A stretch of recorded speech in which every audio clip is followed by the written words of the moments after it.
Welcome, Rand and Nancy, to The Beat podcast, Santa Clara Valley Healthcare's podcast, episode 2. I'm so excited to be speaking with you both, residents here at Santa Clara Valley Healthcare in the Radiology Residency program. Welcome and feel free to introduce yourselves. Hi, my name is Rand. I'm one of the fourth-year residents, also a chief resident. I grew up in the Chicagoland area, did medical school in Milwaukee, and I'm a new Bay Area transplant since residency. And next year, I'm going to breast imaging fellowship at UCSF. Welcome. Thank you. And Nancy. I'm Nancy. I'm a fourth-year resident here as well. I'm Ren's classmate. I grew up in Los Angeles, and I went to medical school at UC San Diego. This is my first time living in the Bay, coming up here as a resident, but I really love the area. I haven't lived anywhere else that's has more hiking opportunities, extracurriculars, great culture. So yeah, after residency, I'm going on to body MR fellowship at Stanford. Amazing. Well, welcome to you both. So tell us a little bit about why Santa Clara Valley Healthcare, Milwaukee. I mean, that's not super close to here. How did you end up in California? Yeah, I think, everybody talks about like how great the Bay Area is for the food and the diversity and also the weather. And I was applying pretty broadly for residency, mainly out east and then in the Midwest, pretty much everywhere. But in the end, I really liked my interviewing experience here.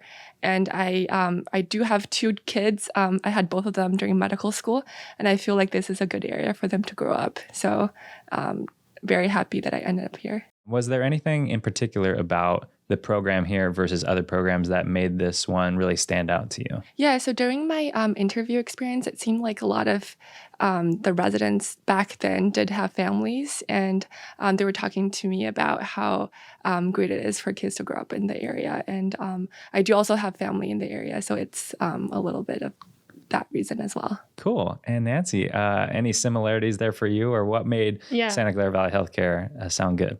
Yeah, absolutely. Actually, I really echo Ran when she said she wanted to find a place where it would be good for her family to grow up. I too have a daughter. Actually, our kids have play dates along with the kids of our attendings too. We're kind of like a big family here. And when I interviewed here, I also felt like this place was very different from all the other interview that I had across the country. I started off as an internal medicine resident, so I applied pretty broadly in order to ensure that I could find a spot. And when I came here, the reading room atmosphere, the way attendings talked to residents, interacted with each other, it was just very, very collegial, and it's very genuine. And that's something I didn't encounter elsewhere. So that was a huge factor in my deciding to come here, along with the great, it's a wonderful place to raise a family.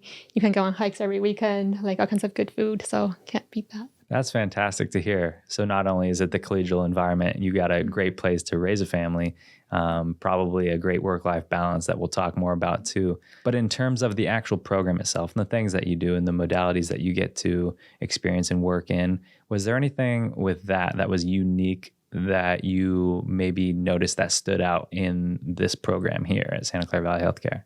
Yeah, for sure. So during my interview experience, this program was a little unique in that our rotations are set up by modality and not by system. So initially it sounded kind of daunting, like when you're on CT, then you're reading basically everything head to toe. But I think it's also very nice that every time you're on CT, you get a review of all the organ systems. You're not just doing neuro alone by itself for weeks at a time. And I think it's also very similar to how real practices are once you're out in the real world working as an attending. So I think the training is very good. And I didn't feel like there are a lot of programs where you both get a collegial working environment and an excellent training. That's awesome. Was there a favorite modality for either of you that you found or either were looking forward to before you began your residency here? I didn't know too much about all the nitty-gritty details of radiology. I just know that I like to look at the body images. But like what Ryan was saying, once I came here, it's divided by modality, so you get to appreciate especially for systemic diseases, how things affect each other. So when I go to other institutions, the spine would be read by the MSK, and then the body would be read by another service. But sometimes when you have certain things such as ulcerative colitis, and then you might want to look at the SI joints, and that's not an experience I feel like other places really kind of put together. And here we have that. And we also don't have fellows who take away all the most interesting cases.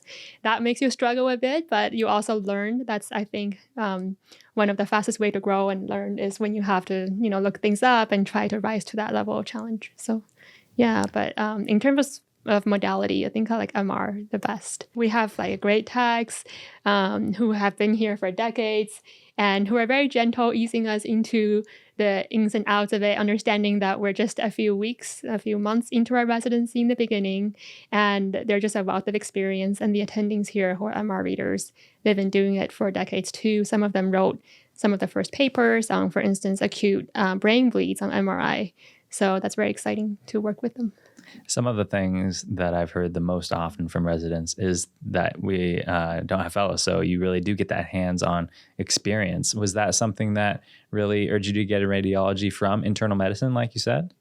Yeah, actually, internal medicine. We would go down to radiology department, find our way in the dark to them, and go over patient cases with them, review cases. And that's when I first got interested in it. I didn't get a lot of exposure in medical school. I just figured, these are people who like to be by themselves and not like to be with other people. But contrary to that expectation, once I came here, I was with people all the time. So, and these are great people. So I really enjoyed them. That's for sure. And I told you before this interview started that I actually don't have a medical background. Mm-hmm. I am the multimedia communications specialist here. So my knowledge of radiology was quite limited. When I started working here, I thought it was people who just read x-rays only, and that was it. That was the extent of it. Broken bones, that's it. And now I'm learning so much. What was it for you, Rand, that really made you want to pursue radiology?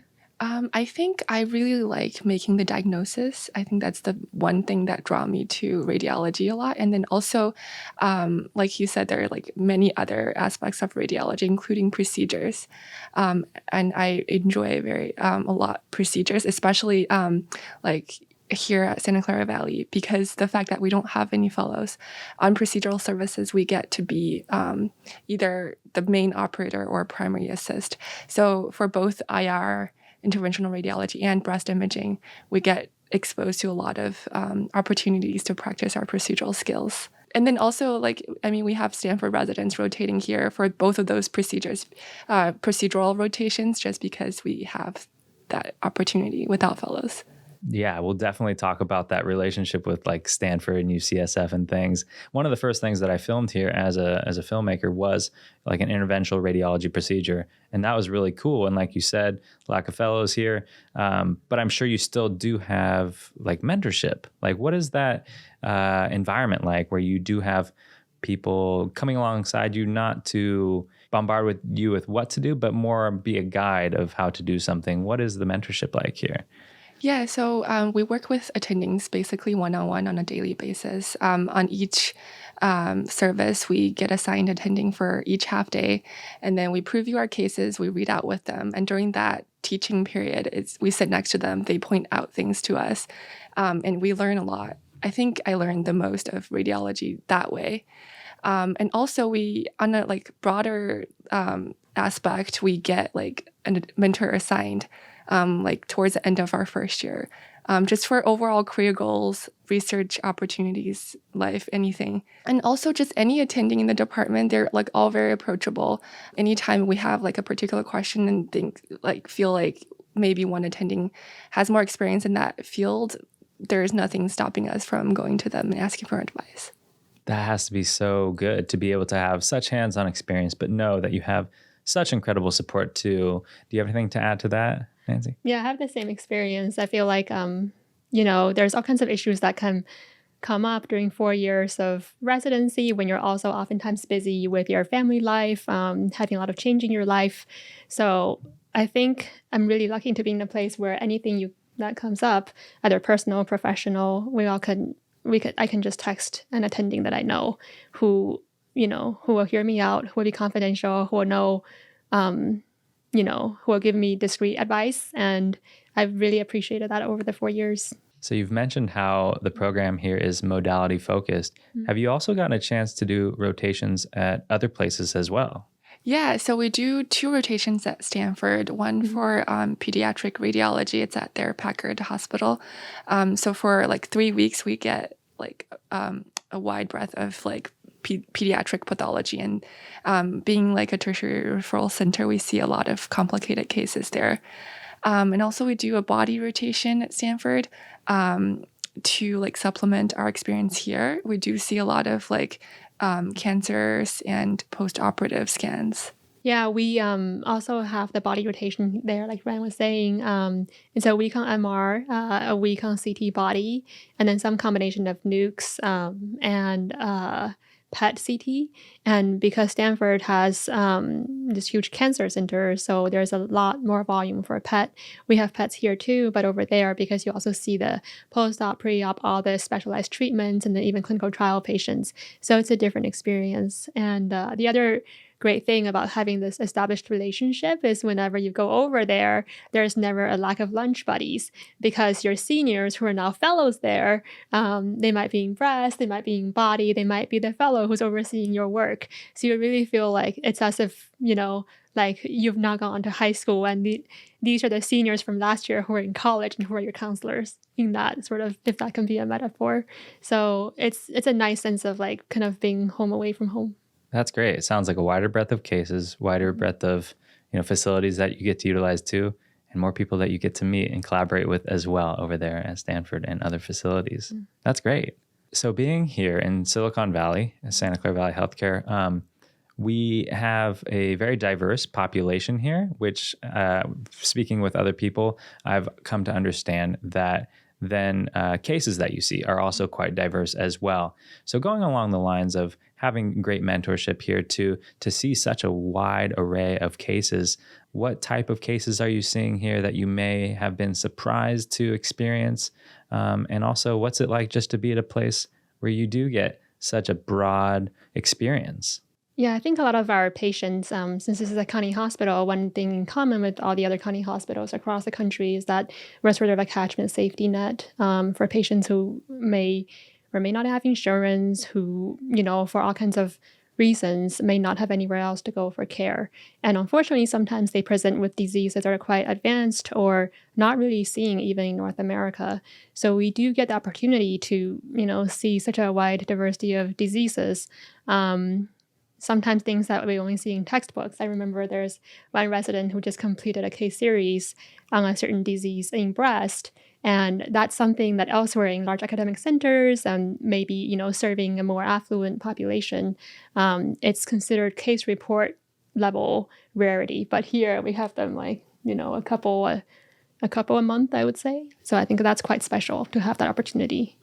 Yeah, and especially you both having been here for 4 years now, I'm sure you do get such a wide array of different experiences. Is there anything like a specific case or anything that you'd like to speak to in terms of that exposure that you get? Yeah, I think so we are a level 1 trauma center. We see a lot of traumas as they present.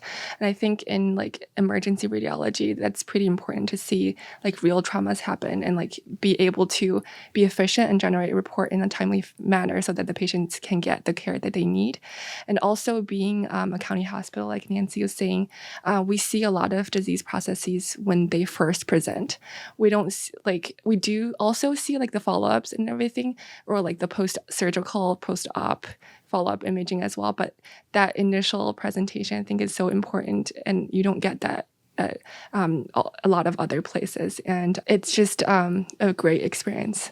Being a level 1 trauma center, like you said, I'm sure you get to work with so many people as part of a multidisciplinary team. How would you describe the culture of Santa Clara Valley Healthcare and working with so many people to take care of the residents of Silicon Valley? We kind of talked about how like within our radiology department, everyone's very collegial. I think even between departments, it's a great working environment.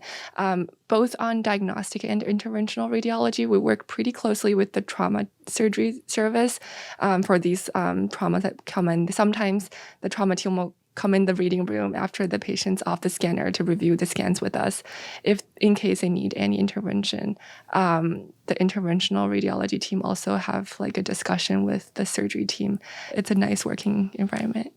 Yeah, anything you'd like to add to that collegial nature of the place, and also just the amazing people that you get to work with both in radiology and again in that multidisciplinary setting as well? Yeah, I think that adds a lot to our education. Like Ryan was saying, we have interdisciplinary conferences every week, and then there are cases where we do track them after the initial read, and then we find out through the interdisciplinary conference whether they're in person or find out secondhand what happened, and then kind of can track a patient's progression through their care here by all the different services. And then also, I think the collegiality extends beyond our department. Like last night, so I'm currently on evening call, and last night there was a case where we had to call neurosurgery overnight for an emergency, and the on-call person was a neurosurgery attending. And I feel like in most places it would be not me, the lowly little resident, but a fellow who then powwow with the attending, and then who then discuss with the neurosurgeon. But there is me, because the responsibility here all really, you are without the fellow, you get to take on a lot of responsibility. My attending was right there too, but he was like, "Go ahead, Nancy, make the call."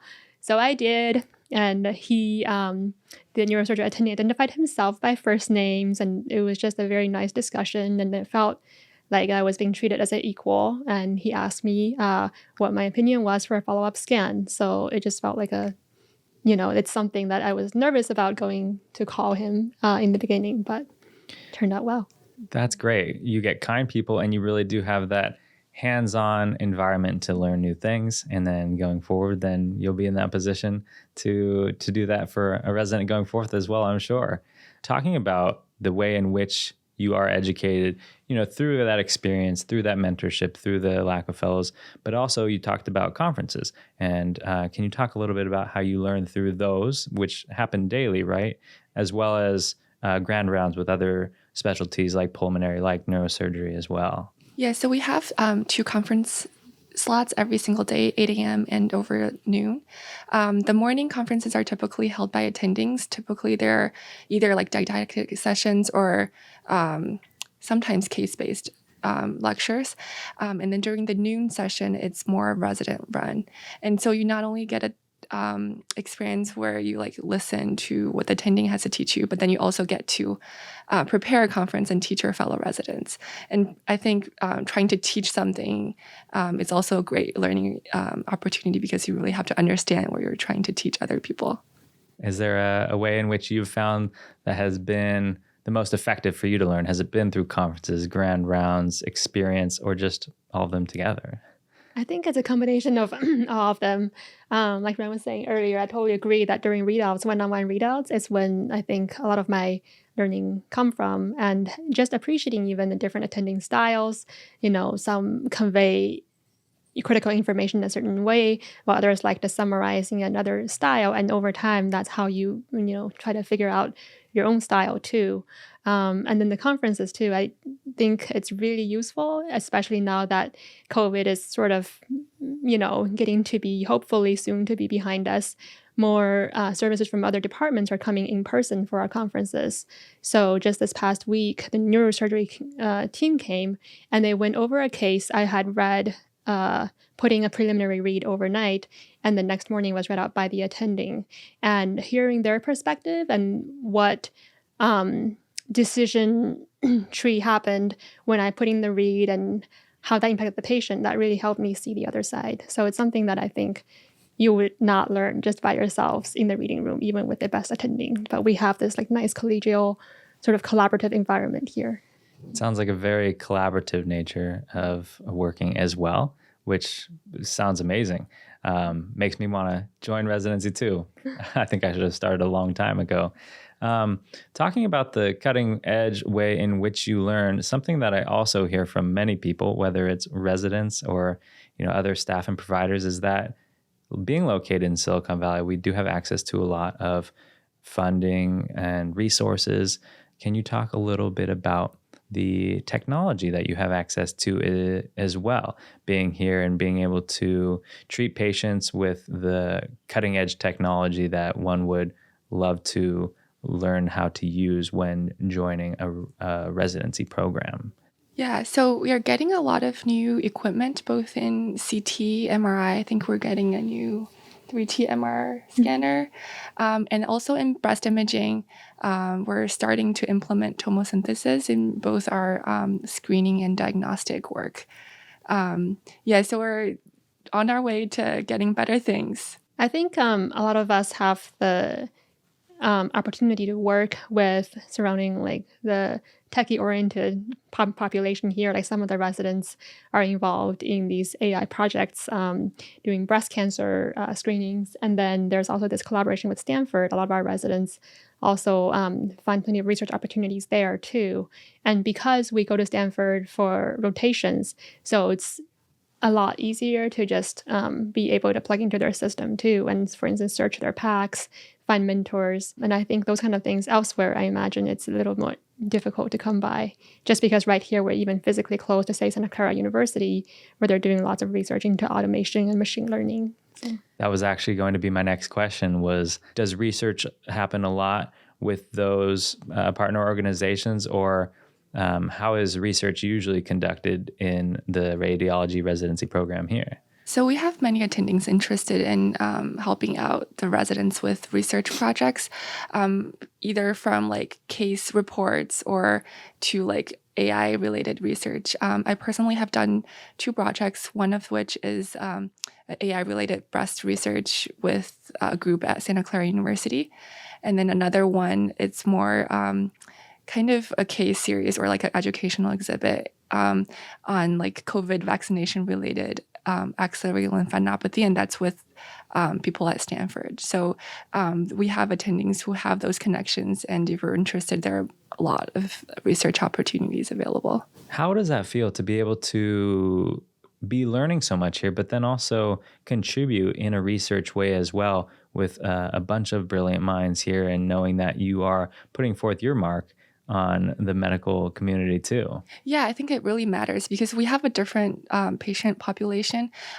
During the COVID pandemic, I think a lot of the operational aspect of things, especially in breast imaging, is different at a county hospital versus a private hospital.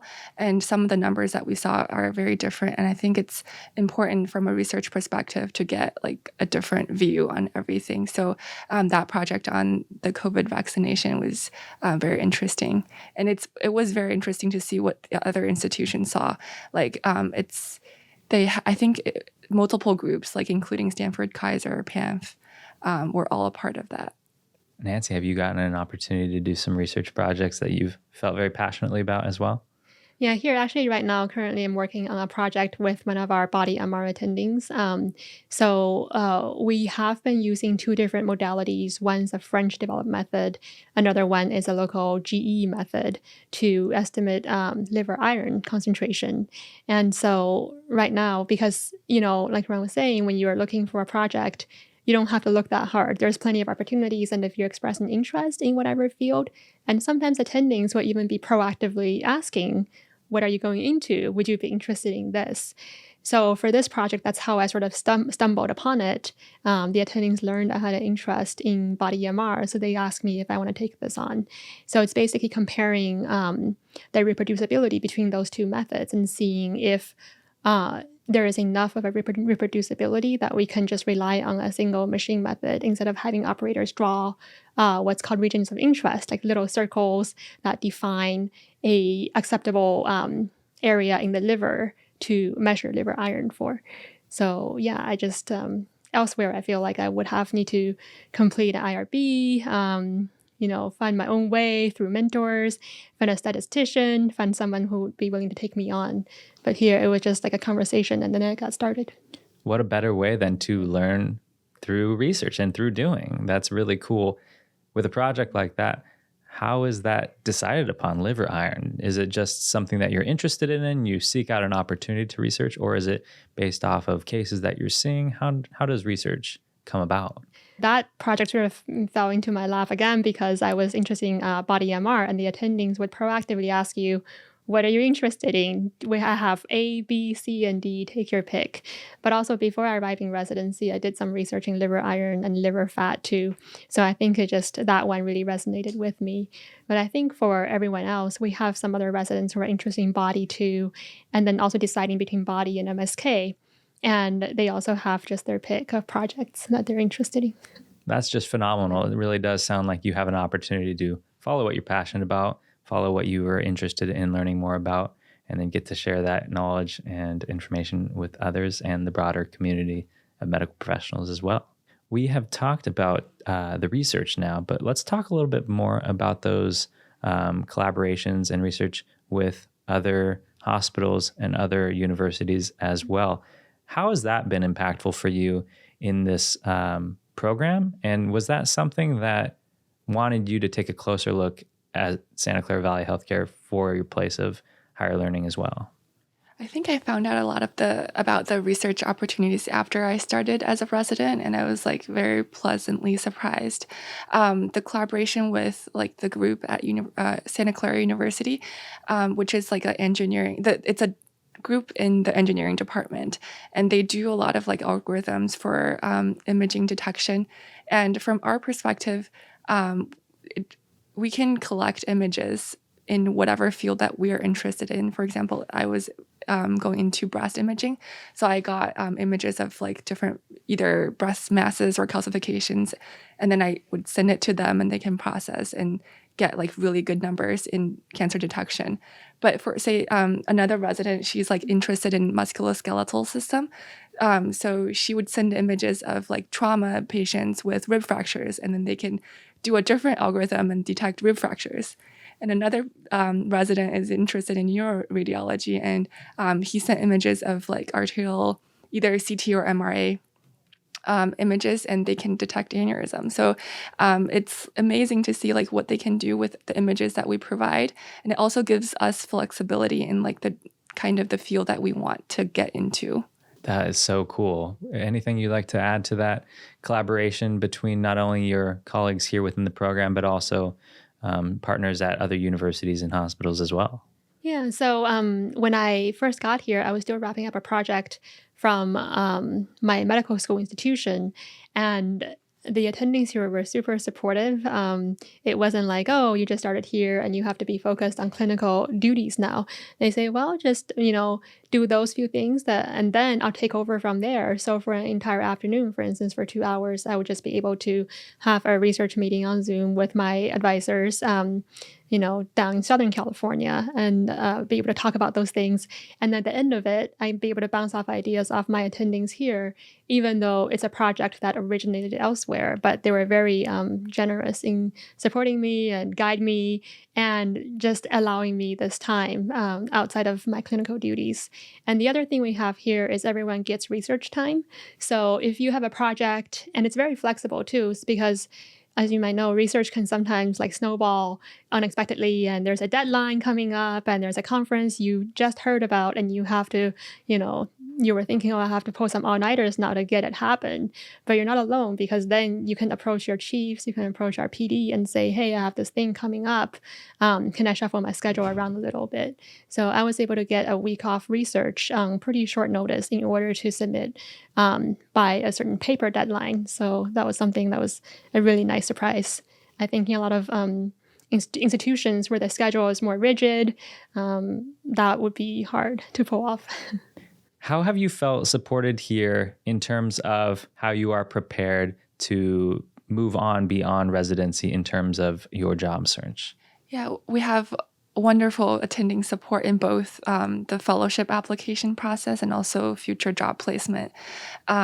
We just went through our fellowship applications, and the attendings are great. They would personally call to make recommendations for us at different programs, and the connections that I have because of the places that they've trained at and they worked at is basically all over the country. All of the past residents that I've seen have been able to get fellowship positions in the subspecialty that they want and in a program that they want. And after fellowship, you are still basically part of the Valley family. You can still call up your attending and say, oh, I'm looking at this job in the Bay. Can you please call? And they would be happy to do that for you as well. Incredible. Nancy, have you also felt that same support in terms absolutely. of moving on? Yeah, absolutely. I feel like that metaphor for a family is pretty apt. It's like an extended family, and I even when I read out with my attending, sometimes I'll like they'll say, "Hey, Nancy, look, so and so just messaged me this case from their fellowship or from their work," and then they'll and we'll look at the case together, and it just feels like it's like an older cousin who's now on to another city, and they're sending home, to the home base something that interesting or challenging that they saw. So I think this personal relationship goes a long ways. And even some of my attendings are even, having kids play dates or family get-togethers with their former residents, like even years and years on. And when I first got here, I was by myself. As medical training goes, sometimes you are sort of assigned to be wherever you are. I ranked this place to match, but at the time, my husband was doing his fellowship at UCLA. So then my PD found out, and he brought the same passion and enthusiasm for looking for the best jobs for us to even my husband's job search, because they look out for you as a family. So he even asked me every single day, like, how's he doing? There's a new job opening at blah, blah, blah. Like, has he been training for interviews? And then he got on the phone with my husband back then for 2 hours at a stretch, trying to coach him in interviewing for this potential job about 20 minutes, 15 minutes from our hospital, which he now works at. So that's been really amazing.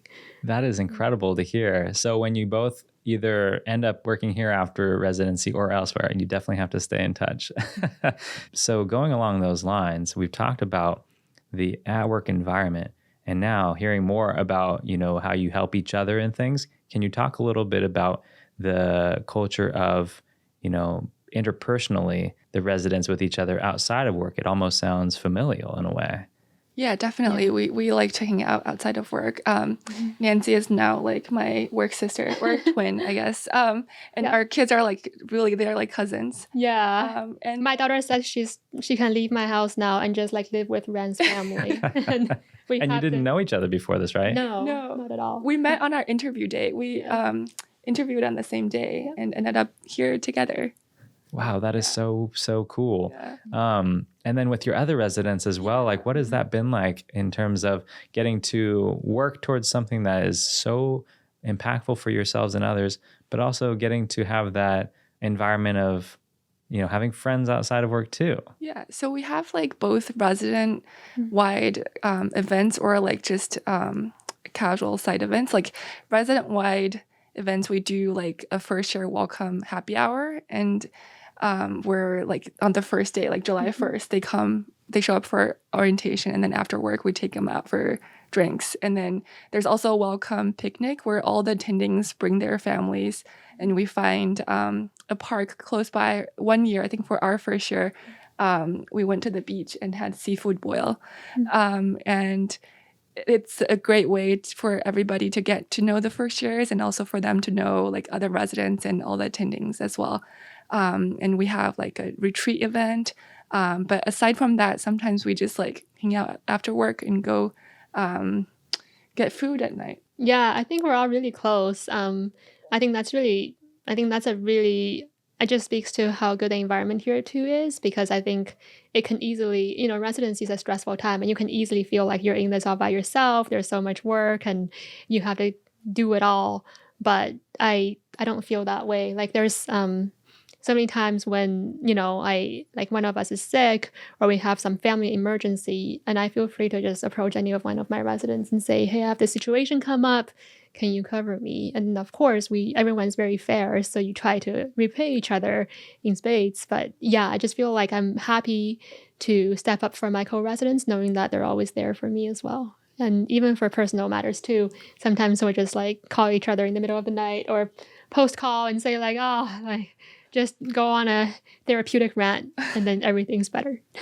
Definitely. That's great to hear, because your coworkers can certainly make or break a job for sure. So it sounds like you all have a very close relationship both in and out of work, which is awesome. And there are 18 radiology residents currently. So what a great environment to be in as well.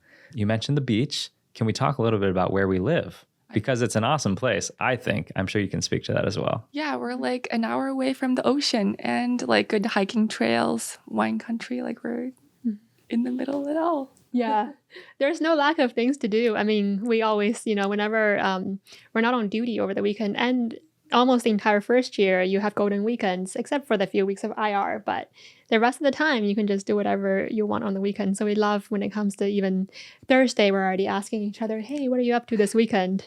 And like Ryan was saying, there's all the hikes you could want, the redwoods, and then Yosemite is like a 4-hour drive away. And we have residents who, of course, we have young kids, but the ones who don't will make these like 2-day epic backpacking trips out to the Sierras to get up. You have to get up a little early, but 5 a.m., that's nothing for residents. You book it out there, have an amazing time, put up an Instagram story so everyone salivates over it. And we're all like, oh, that's going to be me next weekend. And yeah, so I think it's a pretty vibrant, active residency. 5 a.m. Now you've convinced me not to be a resident, actually. But Yosemite National Park, have you both been there? It's one of the best places, I think. And redwood trees being close by in the Santa Cruz Mountains, tallest living things on Earth, which is really cool.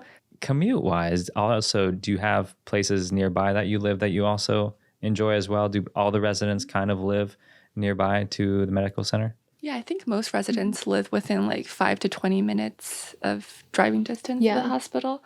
Like close by in San Jose, there are some great neighborhoods. I think Willow Glen, it's like very good for young professionals. I live in like Sunnyvale.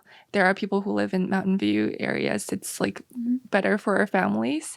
Yeah, lots of options. And we did have a past resident who lived in the city in San Francisco for a year. They were able to commute every day. We are so nicely centrally located to everything you could ever imagine. Yeah. Do you have anything to add to that? Because I know I have like a 10-minute commute and I'm also 2 minutes away from a lake. So it's a fantastic place. Yeah, work commute is one of those things in my life philosophy is I want to make it minimal because it's time to just spend on the road driving, even if you have an auto drive car like some of our attendings do, but it's still, you're in a little enclosed space. So yeah, I live pretty close to here too, 15 to 20 minutes depending on traffic. And I choose to actually live a little farther than most residents because I have a family and we want a little bit more space in the backyard. But some of our co-residents live, like one girl lives within biking distance here. And that's her choice. She bikes to work every day. And the mall is like a super close to us too. And there's like a giant apartment condo complex, hundreds of units there. And some residents choose to live there too. I know people always say, oh, housing in Silicon Valley is so unreachable, or it's, the prices are shocking. But I think our pay here also accounts for that. So I haven't heard of any resident here. Just, everyone just gets to really pick where they want to live and at the distance they want to live at. That's right. It is all relative for sure. Yeah. And the weather, I would say, is pretty phenomenal as well. I don't know the weather in Milwaukee, for example, if it compares to that. I'm just glad I never have to shovel snow ever again.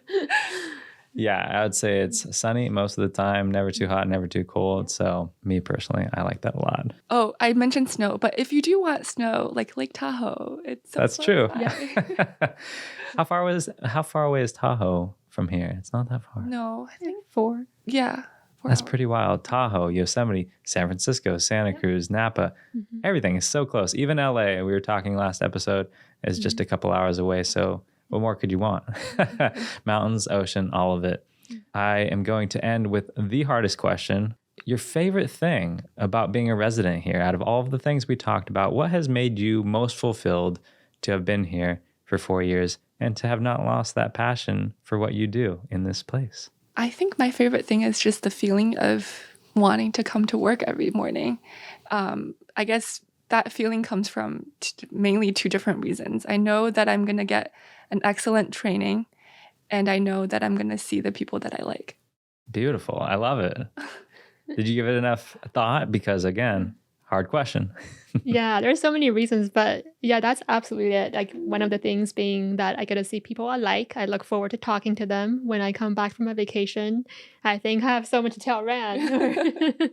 And the other thing is too, like, I'm really grateful that we get to serve the patients that we do. They come from everywhere, every walk of life. They can be some trauma person who fell off a horse up north, or who fell off a tractor, to the rural regions to our south.